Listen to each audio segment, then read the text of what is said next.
భైరవకోన అనే గ్రామం. ఆ గ్రామంలో కమలమ్మ, రమణయ్య అనే దంపతులు ఉండేవారు. ఒకరోజు ఉదయాన్నే కమలమ్మ తన భర్త గోపిని నిద్రలేపింది. ఏమయ్యా, ఇంట్లో వంట చేయడానికి కట్లు లేవు, నువ్వు అడవికి వెళ్ళి కట్టెలు తీసుకురా అంది. అప్పుడు గోపి తన పాత గొడ్డలిని తీసుకొని అడవికి బయలుదేరాడు. దుర్గం అడవి చాలా దట్టంగా పెద్దదిగా ఉండేది. అక్కడ ఒకప్పుడు వీరసేన రాజు తన రాజ్యాన్నే కాక దుర్గం అడవిని పాలించేవాడు అని గ్రామస్తులు కథలుగా చెప్పేవారు. ఆ రాజు సంపద అంతా ఇప్పటికీ ఆ అడవిలో ఎక్కడో ఒక చోట ఉన్నట్లు గ్రామస్తులు చెబుతూ ఉంటారు.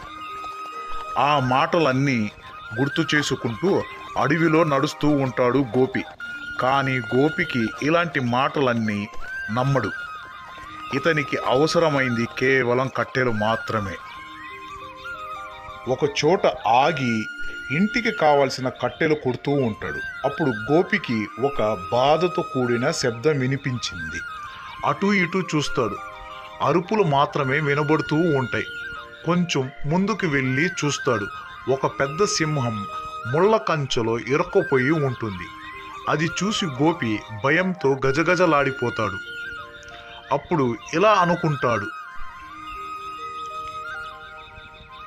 ఇది నన్ను తినేస్తుందేమో, కానీ నేను దీన్ని కాపాడకపోతే ఇది ఇక్కడే చనిపోతుంది. ఆ విధంగా అనుకుంటూ ఒక పక్క ధైర్యంగా తడబడుతూ అడుగులు వేస్తూ సింహం దగ్గరికి వెళ్తాడు. సింహంతో ఇలా అంటాడు, నువ్వు భయపడకు మిత్రమా, నేను నీకు సహాయం చేస్తాను.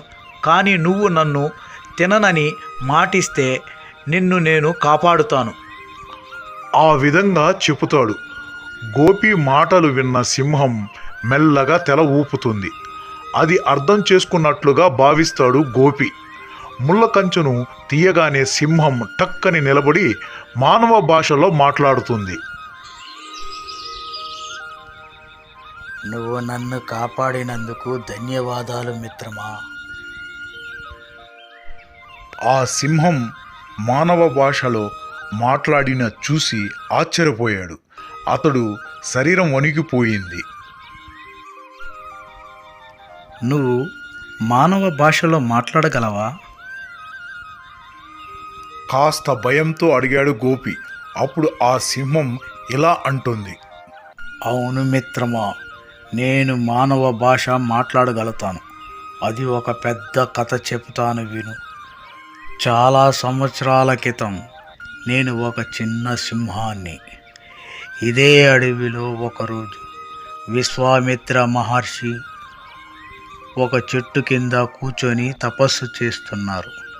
ఒక క్రూరమైన నక్క ఆయనపై దాడి చేయబోయింది. నేను ఆ నక్కను అడ్డుకొని పోరాడా. ఆ మహాత్ముని రక్షించాను. కొంతసేపు తర్వాత ఆ విశ్వామిత్ర మహర్షి తపస్సు పూర్తి అయిన తర్వాత కళ్ళు తెరిచి చూసేసరికి ఆయన ముందర నేను గాయాలతో ఉన్నాను. అక్కడ ఏమి జరిగిందో అతనికి అంతా తెలుసుకున్నాడు. ఆయన సంతోషిస్తూ నన్ను 2 వరాలు ఇచ్చాడు. ఒకటి, నేను మానవ భాషలో మాట్లాడడం. 2వ వరం, ఈ అడవిలో ఉన్న రహస్యాలు నాకు చెప్పారు. కానీ ఒక షరతు పెట్టారు.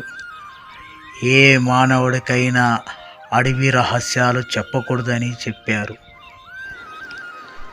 ఒకవేళ చెప్పితే నా మాటలో ఉన్న శక్తులు పోతాయి అన్నారు.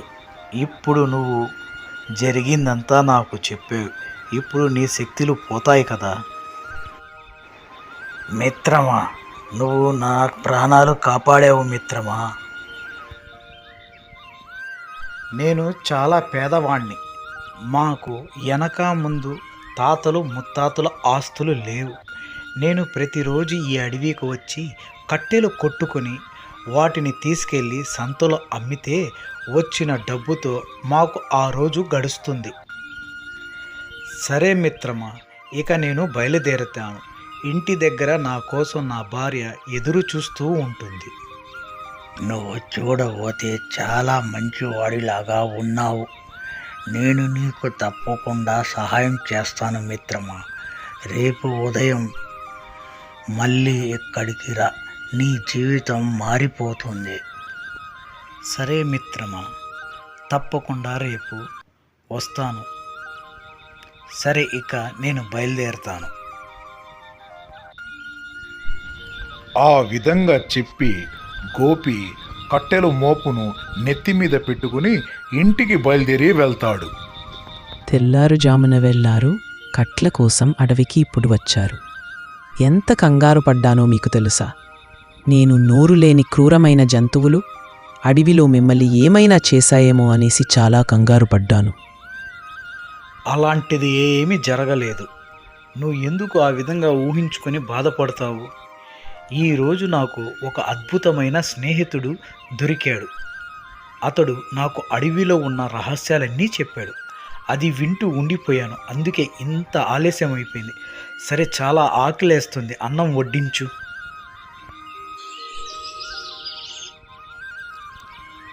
వచ్చావా మిత్రమా, నీకోసం ఎదురు చూస్తున్నాను. నేను నీకు సహాయం చేస్తానని వాగ్దానం చేశాను. వీరసేన మహారాజ సంపద ఎక్కడుందో రహస్యం నీకు చెబుతాను. వద్దు మిత్రమా, నిధి రహస్యం చెప్పవద్దు.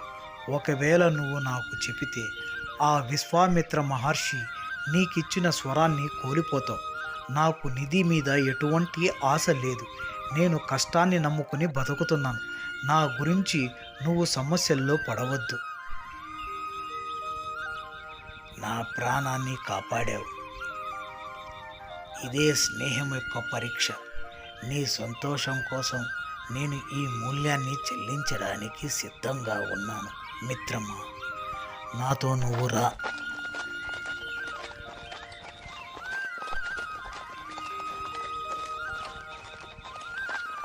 ఆ విధంగా చెప్పి సింహం గోపిని ఒక గృహ లోపలికి తీసుకువెళ్తాడు. వజ్రాలు, వైడూర్యాలు, బంగారు నాణ్యాలు, బంగారు నగలు ఉంటాయి. మిత్రమా, ఇదంతా నీ కోసమే మిత్రమా. ఈ రోజు నుంచి నీ కష్టాలు తీరిపోతాయి. వీటిని తీసుకెళ్ళి సంతోషంగా బతుకు మిత్రమా.